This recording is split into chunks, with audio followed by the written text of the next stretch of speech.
Hello everyone, আজকে হলো কাশ্মীরের ডে 3। তো আমরা চললাম কাশ্মীরের one of most famous place tulip গার্ডেনে। এই দেখো, ডাল লেকের পাশে রাস্তা ধরে চললাম আমরা টিউলিপ গার্ডেনের উদ্দেশ্যে। তো এটা কিন্তু ডাল লেকের আর একটা সাইড, আর যেখান থেকে বেশিরভাগ সবাই শিকারা রাইড করে সেটা কিন্তু ডাল লেকের অন্য আরেকটা সাইড। তো যাই হোক, চলো আমরা টিউলিপ গার্ডেনের দিকে যাই। তো কথা বলতে বলতে আমরা চলে এসেছি কাশ্মীরের টিউলিপ গার্ডেনে। আর কাশ্মীরের টিউলিপ গার্ডেনে কিন্তু ঢুকতে গেলে তোমাদের টিকিট লাগবে 75 টাকা করে পার হেড। এখানে কিছু কিছু সতর্কতা বার্তা দেওয়া থাকে, তোমরা ঢোকার সময় দেখতে পাবে। তো এখানে কিন্তু কোনো রকম ফুলে হাত দেওয়া যাবে না, বা এখানে কোনো রকমভাবে নোংরা করা যাবে না। তো এত সুন্দর জায়গায় আশা করি কেউ সেটা করতে চায় না, কিন্তু আমরা যখন টিউলিপ গার্ডেনে ঘুরছিলাম অনেকেই দেখছিলাম ফুলে হাত দিচ্ছিল বা ফুল ছিটছিল। তো সেগুলো আমার মনে হয় করা উচিত না। তো যাই হোক, চলো পুরো টিউলিপ গার্ডেনটা তোমাদের ঘুরে দেখাই। আর এখানে আমি অনেক ফটোস আর ভিডিওস করেছি, সেগুলো তোমাদের সাথে শেয়ার করে দেবো।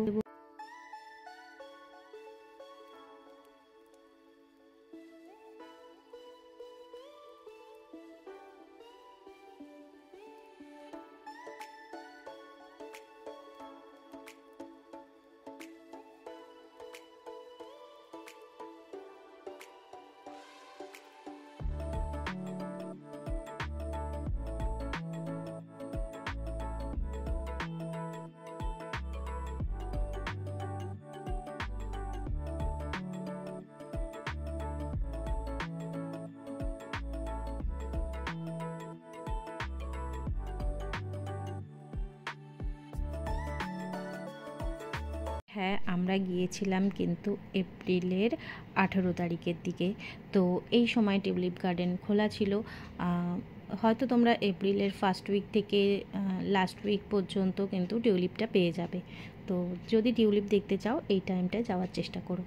তো এরপর আমরা মুঘল গার্ডেনের উদ্দেশ্যে চলে যাই। আর হ্যাঁ, মুঘল গার্ডেনে ঢোকার জন্য আমাদের কিন্তু টিকিট চার্জ নিয়েছিল মাত্র 20 টাকা করে।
মুঘল গার্ডেন ঘোরার পর বেরিয়ে এসে এখানে আমার মেয়ে চাবি রিং নিচ্ছিল, নাম লেখা।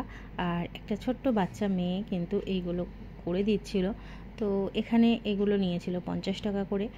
তো এরপর আমরা চলে যাই আবার শঙ্করাচার্যের মন্দিরের উদ্দেশ্যে। সেখানে ভিডিওটাও তোমাদের সাথে শেয়ার করে দিচ্ছি। পাহাড়ের উপরে বাবা ভোলানাথের মন্দির।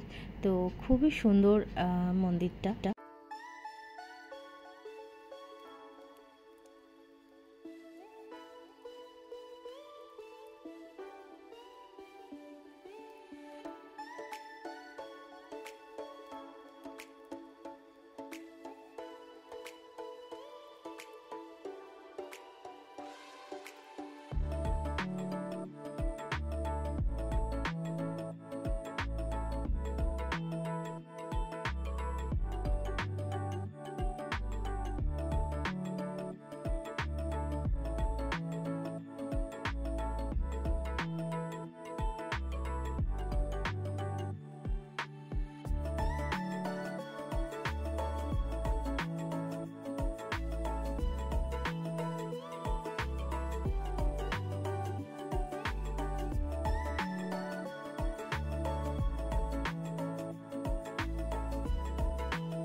তো এখানে অনেকটা সিঁড়ি চড়ার পর আমরা মন্দিরে উঠি, আর মন্দিরের ভিতরে ভিডিও বা ফটোস অ্যালাউ ছিল না বলে আমরা আর ভিতরে ফটোস বা ভিডিওস কিছুই ক্লিক করতে পারিনি। আর এখান থেকে দেখতেই পাচ্ছ ভিউজটা কতটা সুন্দর, আর অনেকটা সিঁড়ি, প্রায় 300 সিঁড়ি চড়ার পর কিন্তু আমরা মন্দিরে উঠেছিলাম। আর হ্যাঁ, এখানে একটা গাড়ির ইউনিয়ন আছে। তোমরা যখন শঙ্করাচার্যের মন্দিরে আসবে তখন একটা টাইমের পর কিন্তু তোমাদের যে হোটেলের গাড়ি বা ট্যুরিস্ট যে গাড়িটা থাকবে সেটা কিন্তু আর আসবে না। তো সেখান থেকে তোমাদের অটো করে নিতে হবে। তো প্রত্যেকটা অটোই কিন্তু আমাদের 150 টাকা করে নিয়েছিল। তো উপর থেকে দেখো কত সুন্দর একটা ভিউজ, মানে পুরো শহরটাই দেখা যাচ্ছিল আর খুব সুন্দর দেখতে লাগছিল। তো পরের ভিডিওগুলো আসতে চলেছে খুব শিগগিরই, তার জন্য আমার চ্যানেলটাকে সাবস্ক্রাইব করে রেখো। তো আজকের মতো টাটা সবাইকে।